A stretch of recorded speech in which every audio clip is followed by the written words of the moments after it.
Wasallam came to Mecca as the Nabi. And the Quran and the Sunnah describe Mecca as, before Islam, Al-Jahiliyyah. Al-Jahiliyyah. And in Al-Jahiliyyah, they did a lot of stuff that we look at that and say, what in the world was wrong with those people? But we're similar to them in a lot of issues. So at the top of the list, guys, as it relates to this issue, knowledge. We got a problem. He told us, sallallahu alaihi wasallam, that one of the signs Yawm al-Qiyamah is close is that ignorance will be prevalent. Knowledge of the deen will be raised. Another hadith said, the spread of knowledge. But the spread of knowledge means knowledge of the dunya. The individual will be able to break down and take apart a computer with his eyes closed. He can change the engine of a car by himself. But when you ask him, show me how to make wudu, he doesn't know the wudu of the sunnah. He doesn't know. Knowledge. I went to a school today. I don't think it's a problem with mentioning the name of the school. It was called Hira. They gave me, mashallah, a tour of the school. I was impressed with what I saw because I felt, looking at the situation and listening to the unspoken word, because this audience is speaking to me right now, and you're quiet, but you're speaking to me. I saw and I heard in that school that administration has a way of trying to be in front of the curve, trying to be advanced in educating our children, making the kids responsible, standing up, putting across, presentations. He started that at the age of 11, 12, 13, 14, when he finally graduates from the university, when he has to make a pitch for his job, when he has to make a pitch in defending his dissertation or whatever. He had that experience from the age of 11. He's nervous at that time. That boy is going to be the future khatib in the main mosque, inshallah. That's how we got to look at things. And that's why Allah loves the ma'ali al-amur, that you busy yourselves with things that are exalted. And he hates the things that are frivolous. He hates it when you spend your time wasting time. When I was at that school, something came to my mind, but I forgot to mention to the people because I was telling them some of the benefits of what we were doing. And I just give you this one example from the many examples of the Quran. قُلْ هَلْ يَسْتَوِي الَّذِينَ يَعْلَمُونَ وَالَّذِينَ لَا يَعْلَمُونَ. Are they equal, those who know and those who don't know? They're not equal. If I know that they're not equal, as a revert, looking at this through the prism of the eyes of a revert, I know it is a universal law. The one who knows is not like the one who doesn't know. So when I start to hear people spew out ideas about what religion is, how life should be, and I'm looking at what people of knowledge are saying and what people who don't know are saying, I say, hey, Allah said they are not equal to those guys, so I'm not going to pay attention to that. They're not equal. Those who know are the inheritors of the prophets, the Anbiya. Those who don't know are the Ansar of the Shaitan. Why am I listening to this guy? Why? Ignorance is a problem. One ayah, bring it to your attention. The companions came and asked the Prophet about what is it that they can eat, sallallahu alaihi wasallam, radiyallahu anhum. Allah revealed some ayahs in Surah Al-Ma'idah about our dietary Lord. From that he said, يَسْأَلُونَكَ مَاذَا أُحِلَّ لَهُمْ قُلْ أُحِلَّ لَكُمْ الطَّيِّبَاتِ وَمَا عَلَّمْتُم مِّنَ الْجَوَارِحِ مُكَلِّبِينَ تُعَلِّمُونَهُنَّ مِمَّا عَلَّمَكُمُ اللَّهُ. Tell them, Ya Muhammad, you want to know what you can eat? You can eat all of the tayyibat, everything that is pure, wholesome, and good. And you can also eat the food that your dogs that you trained, the dogs that got knowledge. When they catch an animal for you, you go and you slaughter that animal, you can eat that. But if a wild dog came, one that doesn't have any knowledge, and he ate the animal and caught the animal, killed the animal, you can't eat that. So if you're going to tell me that the Quran raised the level of a dog that got knowledge, what do you think is the case with a human being that Allah said, وَلَقَدْ كَرَّمْنَا بَنِي آدَمَ? Which brings me to the next point. And I need you guys to open up your ears right now and your eyes. Because I don't want you to taste the sourness of what we're tasting in the UK. I'm in a no-win position, you would think, being an imam in the UK. And that's because I'm going to call a spade. But I have to do it with hikmah. I have to do it at the right time and place. I have to do it in the right way. I don't like extremism. I don't like the mutashaddid to the right. And I don't like the mutakasil, mutasahil to the left. The one who wants to pray all day and fast all day and give down in a rough way, be judgmental and nasty to people. I don't like it.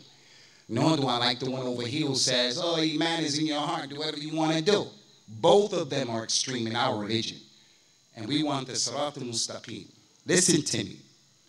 From the most poisonous social habits is jahil leads to people disrespecting the people who do have knowledge. That is poisonous.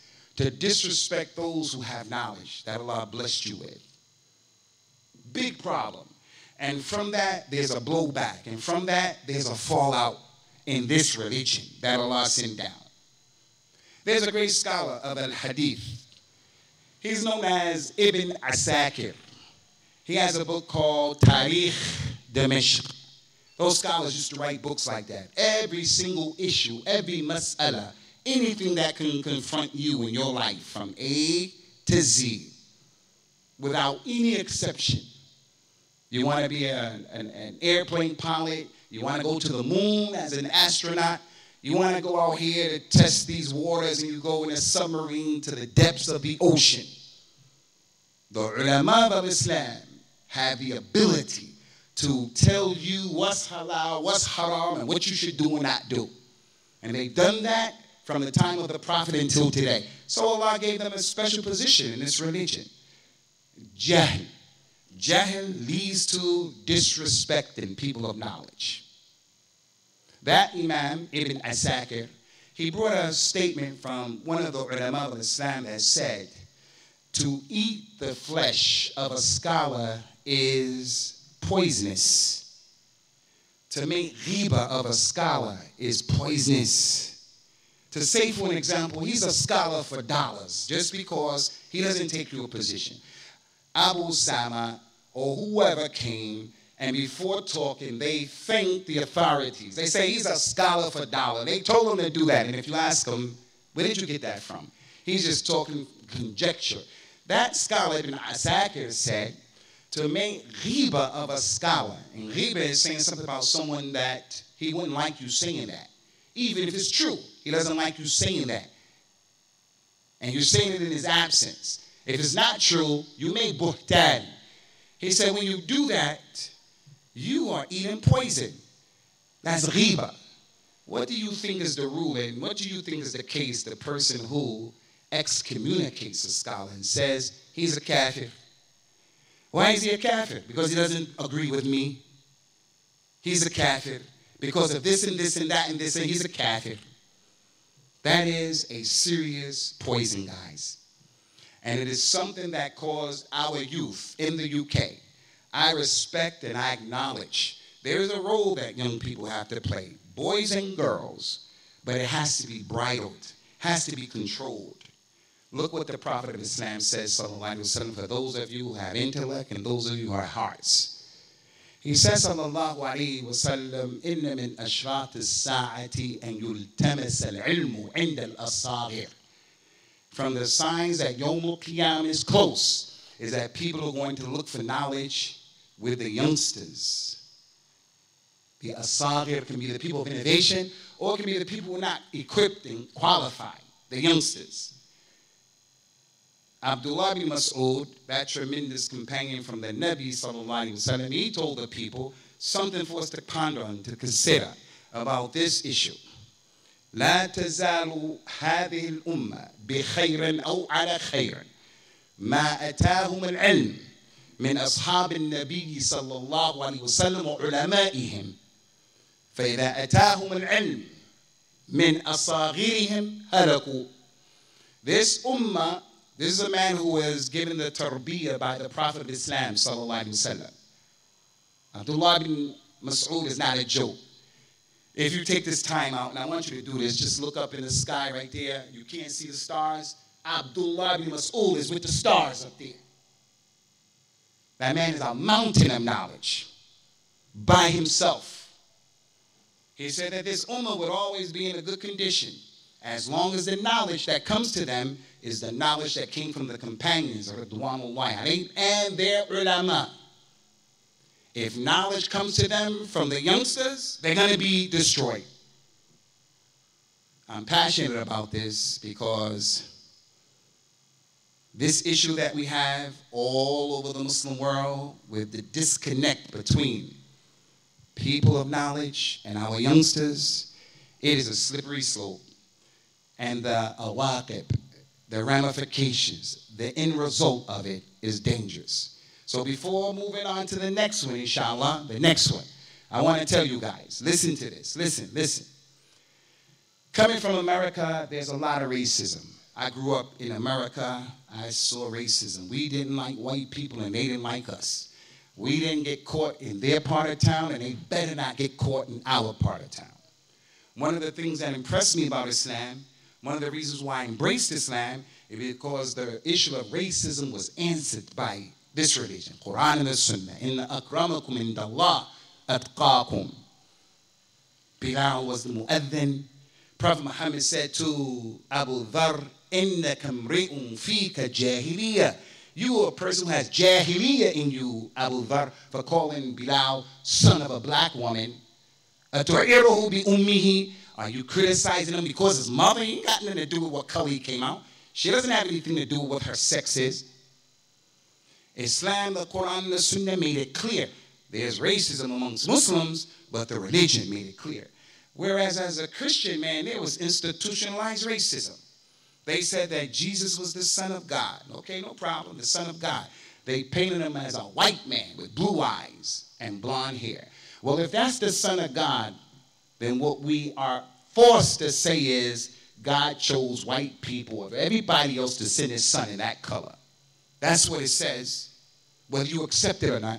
In South Africa, the Reformed Dutch church used to justify apartheid because of the Bible. I don't have time to digress, but they justified apartheid because of the Bible. What's happening to the Palestinians is justified because of the Torah in the minds of some sick people. So I embraced Islam. Now listen to this. I gotta make it personal about respecting the scholars and being scared and weary of taking your religion from young whippersnappers. Youthful exuberance that's unbridled.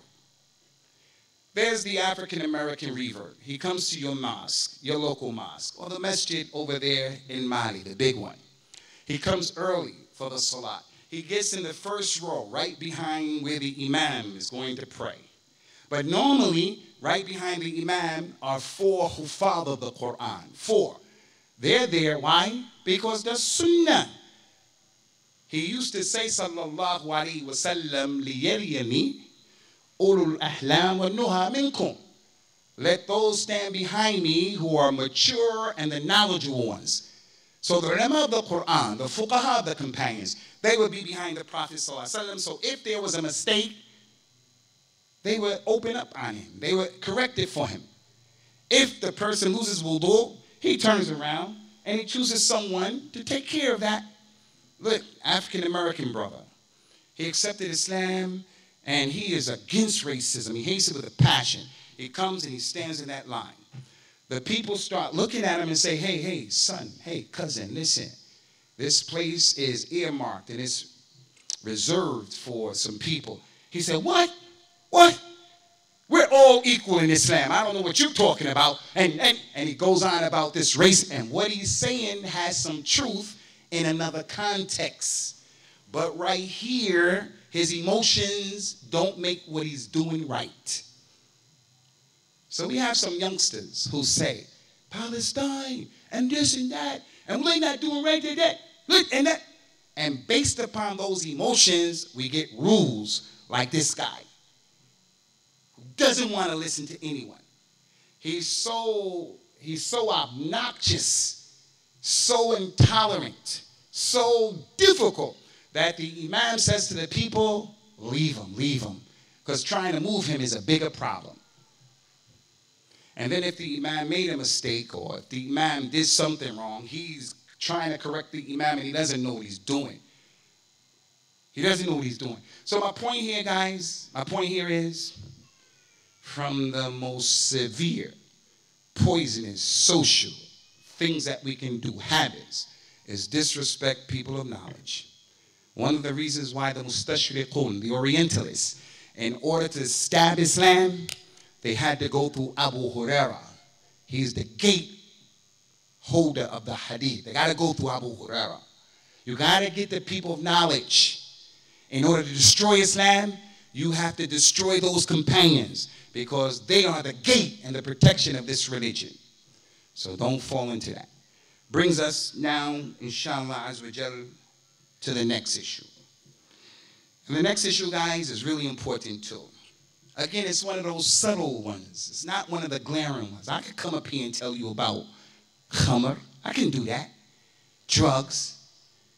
I know drugs. I know drugs up close and personal. And I'm sure some of you do as well. I've been hearing and reading some of the statistics in this small area of 300,000 something people and the effect and impact that drugs have had on your community. Look at what happened to the African American community in the early 60s, mid 60s up to the early 70s. Every time the religion of Islam came, every time a movement came to uplift my people economically, socially, every time some movement came, some information came to give them spirituality, drugs were allowed to flood our community. And it had a devastating, ravishing effect. Babies born, messed up, robbery, all kind of issues. Our neighborhoods, our schools. We can't stay married. We don't know how to be married. So many issues. So don't think I don't know about drugs. As a matter of fact, I'll be honest with you. Brutally honest. I did enough drugs that nobody else should do drugs. You just come to me and I tell you about it, it should be enough. You say, okay, that's enough. That's your high. Because I told you, you want to know about drugs? But Allah bless me with this religion. We come to the next one. It's subtle. It's not as glaring and as in your face as drugs and alcohol. And that is a taqleed. A taqleed al-a'ma. Being a blind follower. The Muslim is not a blind follower. The Muslim is a radical person because knowledge makes him think. Radical in his thinking. He's not going to do things just because everybody else is doing it. Abdullah bin Mas'ud, that star in the sky from the companions, he said to our community, لا تكونوا إمعا إذا أحسن الناس أحسنتم إذا أساء الناس أسأتم ولكن تفطنوا. Don't be copycats. If the people do good, you do good. If the people do bad, you do bad. He said instead, watch what's going on and weigh it and make a position. Why are you smoking cigarettes? The people I hang out with, they smoking cigarettes. They said it's cool. Why are you drinking? The people I hang out, they said it's cool. Why are you, every time you're eating, when you eat, you want to maintain a weight that is not obtainable? You don't think that you're beautiful the way you are. So you're bulimic and you vomit. You force yourself to vomit. Why do you do that? Because they told me beauty is Kim Kardashian and this and that and this and that. Muslim is not like that. Muslim is the individual who's going to look at what people are saying. Muslims and non-Muslims alike, he's going to weigh what they're saying. We're in the new Islamic year, month of Muharram. On your phones, everyone's going to send out Happy New Year's, Happy New Year's. If that was something that was good and it was beneficial, the Prophet would have told us about it, sallallahu alaihi wasallam. His companions would have informed us about it. And when you tell people that, they find it hard to get their heads around that. That if we stick tenaciously to the Kitab and the Sunnah, the way the companions understood it, we're going to be okay. Just can't get his head around it. Happy New Year's, happy birthday. My son turned 13. I want to give him a birthday party. So I'm going to buy him a cake, put 13 candles on the cake, tell my son, okay, son, blow out the candle and make a wish.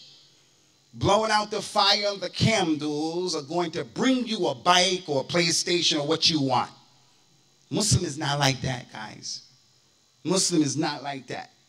He doesn't do blind following. One of the great scholars of Islam, you heard his name before, Sheikh Muhammad ibn Abdul Wahhab, rahmatullahi alayhi. He has a book, one of the important books that he wrote is called Masail al-Jahiliyyati. In that book, he mentioned التقليد الأعمى أصل من أصول الجاهلية. Listen to this. Blindly following people is one of the pillars of Jahiliyyah. It's one of the things that holds a Jahiliyyah society up, that you blindly follow. You know the Prophet's uncle, sallallahu alaihi wasallam, Abu Talib.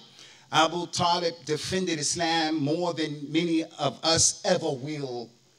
He defended his nephew, sallallahu alaihi wasallam. He threatened Quraysh and said, if you touch him, you got to deal with me. He said good things about Islam and the companions, put his money where his mouth was. But when death came to him, the Nabi gave him a nice bargain. Hey, uncle, just say La ilaha illallah. You don't have to make salat. You don't have to do zakah. You don't have to make hajj or umrah. Just say La ilaha illallah. That's it. Don't even say Muhammad Rasulullah. He didn't ask him to say La ilaha illallah. And I'm going to argue with you like a lawyer in front of Allah. He looked at those other people and said, nah, I'm going to follow and die upon the religion of my forefathers. So we have those ayat in the Quran. وَإِذَا قِيلَ لَهُمْ اتَّبِعُوا مَا أَنزَلَ اللَّهُ قَالُوا بَلْ نَتَّبِعُ مَا أَلْفَيْنَا عَلَيْهِ آبَاءَنَا أَوَلَوْ كَانَ آبَاؤُهُمْ لَا يَعْقِلُونَ شَيْئًا وَلَا يَهْتَدُونَ. When it is said to them, back then, Quraysh, the people of all the prophets and the messengers, when it said to them, follow what Allah revealed, the Quran and the Sunnah, they say, no. Instead, we're going to follow what our fathers were doing. Allah said, although their fathers had no knowledge and they were not guided, they couldn't even read and write. What they were doing didn't make sense. A taqleed is a problem. A taqleed. I want to bring something to your attention, especially the fathers from amongst you and the mothers. Listen to this. I have a number of children. I have a daughter. Her name is Arwa. She is the apple of my eye. Even when she does wrong, it's easy to forgive her. And when I have to chastise her, it's difficult, although I do it. Just imagine this. You tell me. We all know this, but just imagine this. The lady carries the baby for 9 months.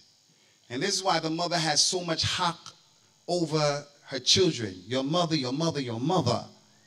9 months. She's going through all those changes. Vomiting, getting kicked in the stomach, can't sleep. I mean, it's tough. It is tough. I asked one of my relatives, what does it feel like to be pregnant? I mean, I can't imagine. She said, I'll give you an example. Just imagine taking your lower lip and pulling it all over your head. I said, I can't imagine that. She said, you'll never be able to know what it's like as a mother. The lady carries the baby for 9 months with difficulty. And then the baby comes out with difficulty. In Mecca, the baby came out and it was a baby girl. The mother was okay with giving the baby girl to her husband, to whoever helped her to deliver the baby. They would go out and give it to the men of their tribe, and they would go and dig a hole and bury the girl alive. And the girl has pretty, beautiful hair, dove eyes, nice skin. You know how those babies look. Allah Ta'ala mentioned in the Quran, وَإِذَا بُشِّرَ أَحَدُهُمْ بِالْأُنثَى ظَلَّ وَجْهُهُ مُسْوَدًّا وَهُوَ كَظِيمٌ يَتَوَارَى مِنَ الْقَوْمِ مِنْ سُوءِ مَا بُشِّرَ بِهِ أَيُمْسِكُهُ عَلَى هُنٍ أَمْ يَدُسُّهُ فِي التُّرَابِ When one of them was told, you had a baby girl, his face would become black with shame. And he would hide from the people. You know how some people, they take loans, they borrow from Bill to pay Jack, and they always running like that. Prophet Muhammad said, stay away from taking debts, because debt will make you low, and it'll make you lie and break your promise. He becomes like that, hiding from the people. Why? I had a baby girl. And then he starts to ponder, should I keep it and be disrespected, or should I bury it in the ground? Allah said, Allah sa'a ma yahkumun. They make the terrible decision.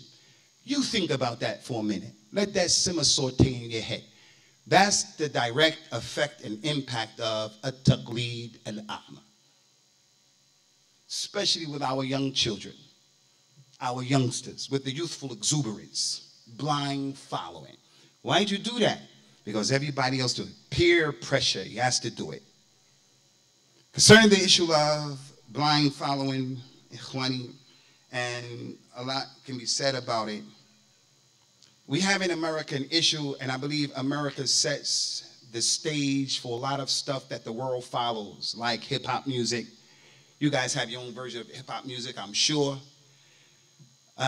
America's Got Talent, I'm sure you have that. All of these reality programs that people become famous, they blow up, they have no talent. And that's what the Prophet said.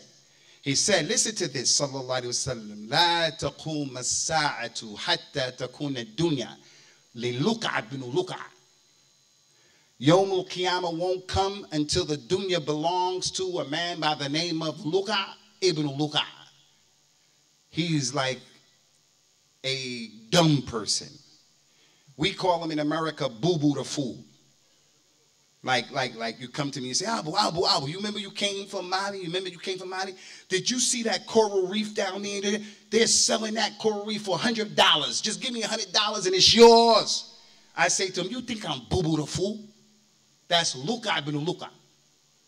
Some of these people have no talent. Some of these people don't give the dunya anything.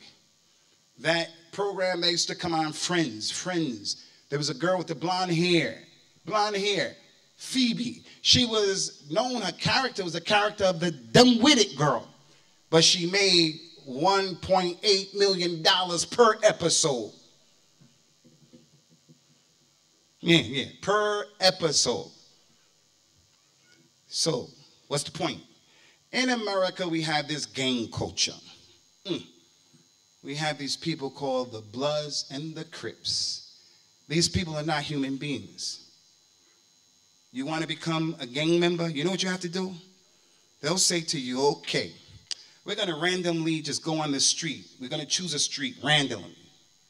The first human being that we see walking our way, if you want to be initiating this game, you have to punch him in the face and knock him out. And one blow. So the guy is not expecting that. So everybody knows if you hit someone in their chin, you get him in the chin real good, he's going to be out like a light. Stick a fork in him, he's done. And this poor mesquite girl, it happens to her. It happened in the UK, guys. Go to the YouTube and put in the YouTube, Muslim girl knocked out in Plaistow. Plaistow is a stop in London, Plaistow. Non-Muslim African guy. He came and he punched that young lady in her face and knocked out. And when she fell on the floor, on the ground, she fell and hit her chin, just messed everything up. Not a human being. You ask him, why do you do that? I don't know, I want to be like everybody else. I'm not getting any love at all at home. These are my homies, these are my friends, and so on. He's looking for some love somewhere, looking for some support somewhere. So he has to be a blind follower of stupidity. And he's a Muslim. A Muslim? I've been all over the world. I have to say, coming to Maldives for the first time, I was in Mali all these days. When I came here, I saw the traffic was less. I saw the people real cooled out. I said, man, if I was going to move somewhere, I would think about moving right here to, I call it Addu. That's how I pronounce it. My wife said, where you at? Where you at? I said, Addu. She said, I'm sure it's not pronounced like that. I said, I don't care. I don't have to blindly follow anybody. That's how I pronounce it. Really nice, laid-back place. And this person is in our society making fitna and corruption in the land. Why? He doesn't know. He really doesn't know. I want to go to another thing, Ikhwani, because the time is really flying and we have the other program to do. The other thing that I wanted to mention is subtle. Subtle. And that is from the worst, poisonous, social habits, especially with the Muslims, is laziness, being kaslan, and the ramifications of laziness. Some of us have this inferiority complex towards Europeans and white people, that we think that they're better than us inherently. Part of that is because they have colonized and subdued many of us. So some of us exist as if we're inferior and they're superior. Or religiously, we have that image. That's the Son of God. Those people are godly. And that's one of the things about Islam, that when you have this religion of Islam, when the Prophet ﷺ took over Medina, and that companion, Thumama ibn Uthal, he had him tied up in the masjid for 3 days so that the man can watch what was going on. Prophet Muhammad knew that this man was a leader and a thinker. He didn't give him a lot of dawah. He just went to him the first day, Thumama, Mada indik, what you got to say? Ya Muhammad, if you kill me, you have the haqq if you kill me. If you let me go, I'll be thankful. If you want money, ransom me, I'll give you all the money. He just left him. 3 days in a row he said that. He didn't say, Al-Islam, 5 arkan, Al-Iman, 6 arkan. He didn't say that. Al-Ihsan, and ta'budullah kata'arahu. He didn't say that. He said, what's your situation? And he left him. But he left him to sit in the masjid to watch the Muslims. One of the things that Thumama saw in the masjid was Bilal ibn Rabah, Ethiopian man, getting on top of the masjid early in the morning when people are sleeping, calling the people to a tawheed and a littiba. Allahu Akbar, Allahu Akbar. He wakes up and he says to himself, you know what? If that black man came to where I'm at and where I come from, we will kill him. But look how Muhammad's companions respond to him. They get up early in the morning, they come in the masjid. Then before praying, Prophet Muhammad just didn't get up and say, Allahu Akbar, and start praying. He used to tell the community, straighten up your lines. If your lines are not straight, you're going to have ikhtilaf between your hearts. A terrible, poisonous social habit. Al-ikhtilaf and al-tafarruq. Big problem. وَلَا تَنَازَعُوا فَتَفْشَلُوا وَتَذْهَبَ رِيحُكُمْ. Don't become argumentative amongst yourselves, because if you do, your strength is going to go away and you're going to lose. So everything that leads to ikhtilaf between your family, you got to get that under control. Between your neighborhood, between your country, everything. Big problem. That's a story unto itself. Bilal came. The Prophet would say to the people as well, sallallahu alayhi wa sallam, istaw wa'tadilu wa tarasu. Bilal would go down that side of the sufuf. Umar would go down that side. Bilal would go down and touch the Arabs, chiefs of the Arabs, like Amr ibn al-As. He would touch people like that. Abu Sufyan and people like that. Well, not Abu Sufyan, because he accepted Islam later. He was pulling Arabs, doing like this, come up, go back, touching them like this, pushing them. Thumama was looking at, what? The black ex-slave is pushing and pulling the Ashraf of Quraysh? Muhammad has something special here. He knew inherently this religion right here is special. Special. But now, khalafahum khalfum. Some people came now, and we got a lot of issues. Laziness. Listen to this. We just completed Hajj, and I'm done here because it's been a lot of time, although I had 2 more to go. During the Hajj time, we just did Hajj. In the Hajj, the Prophet performed a Hajj sallallahu alaihi wasallam that is called al-Iqran, where he took his animal with him and he never came out of Ihram. So he did Umrah and then he did the Hajj and he kept his Ihram on. Listen to this.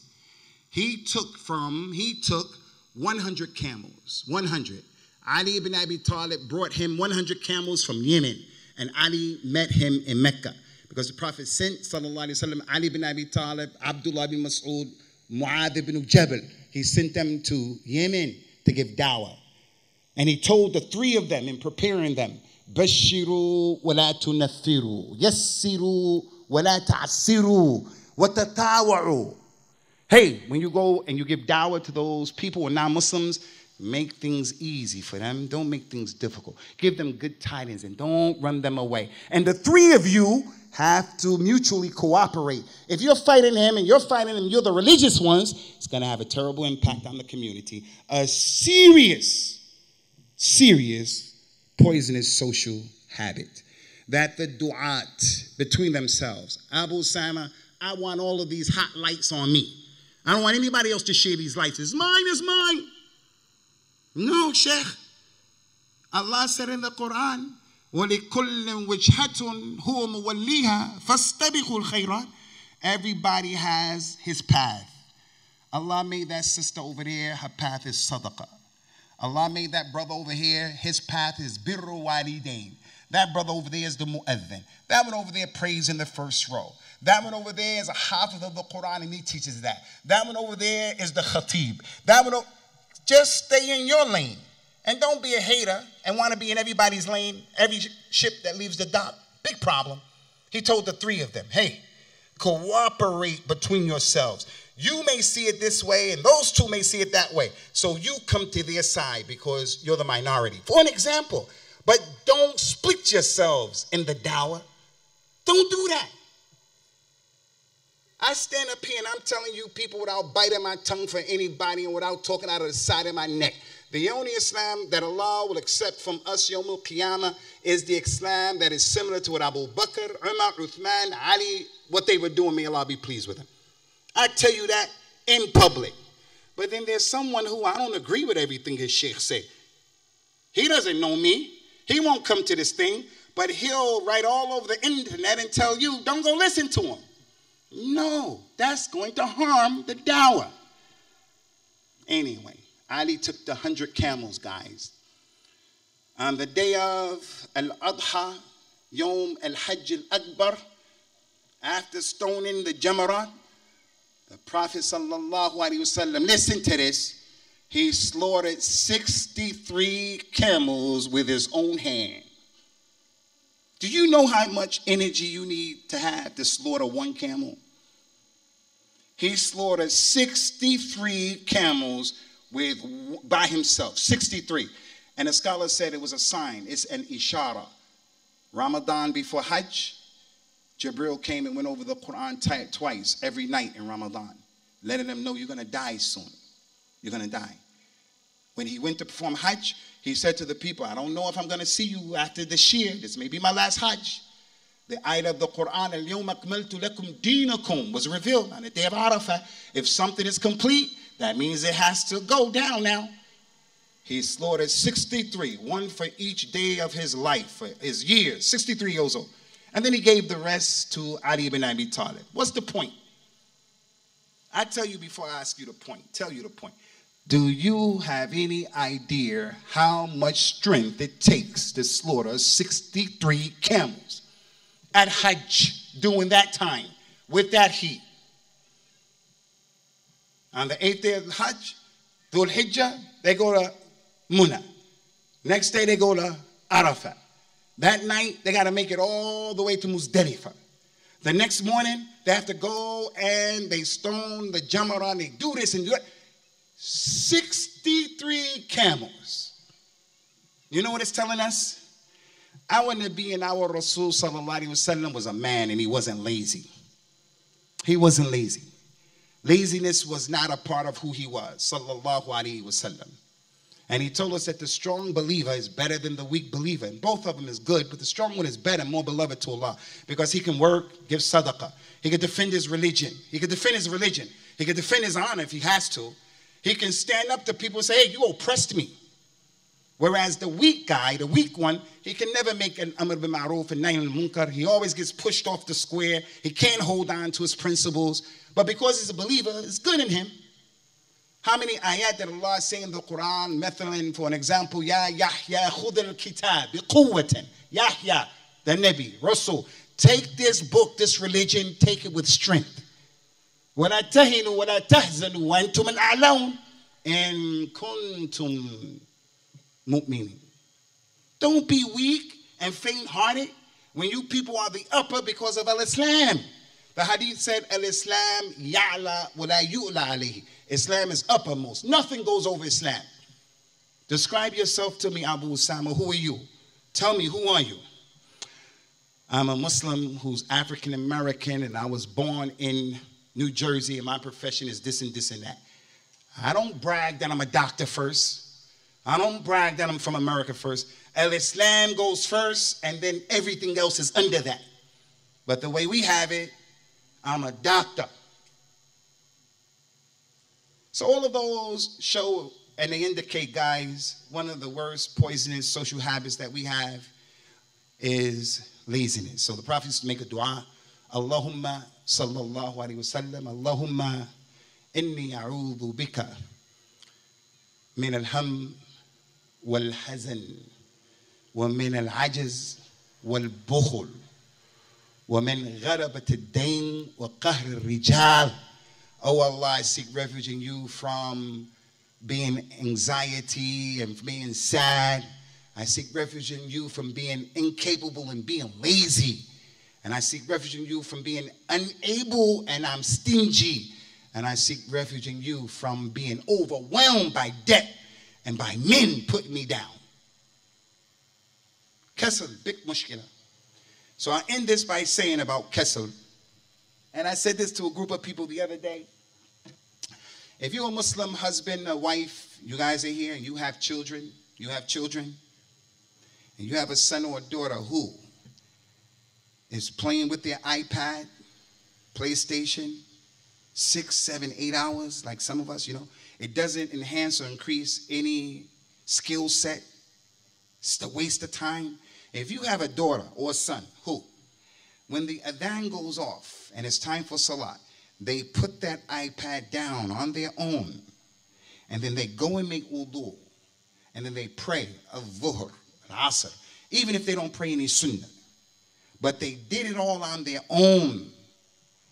I think you should make sajda to shukr lillah rabbil alameen for that kid.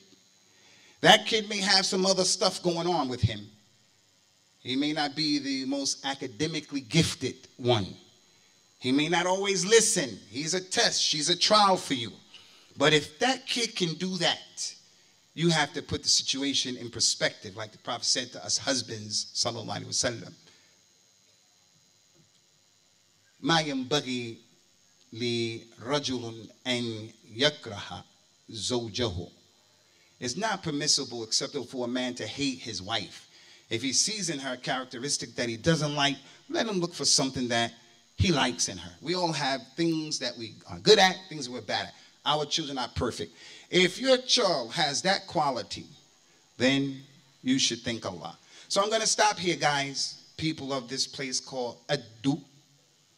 And I'm going to part company from you, and I don't know if I'll ever see you again, but I will say this, in concluding, a lot of things I could mention in this particular lecture right now, a lot of things, but I chose what I chose for a reason. Don't do what Allah made haram. وَلَا تُلْقُوا بِأَيْدِيكُمْ إِلَى التَّهْلُكَةِ. Don't destroy yourselves with your own hands. لَا تَقْتُلُوا أَنفُسَكُمْ إِنَّ اللَّهَ كَانَ بِكُمْ رَحِيمًا. Don't kill yourselves. Allah was ever, forever merciful to you. What am I getting at? Don't destroy the dawah. Don't destroy the dawah based upon emotions and ignorance. Know your position. Stay in your lane.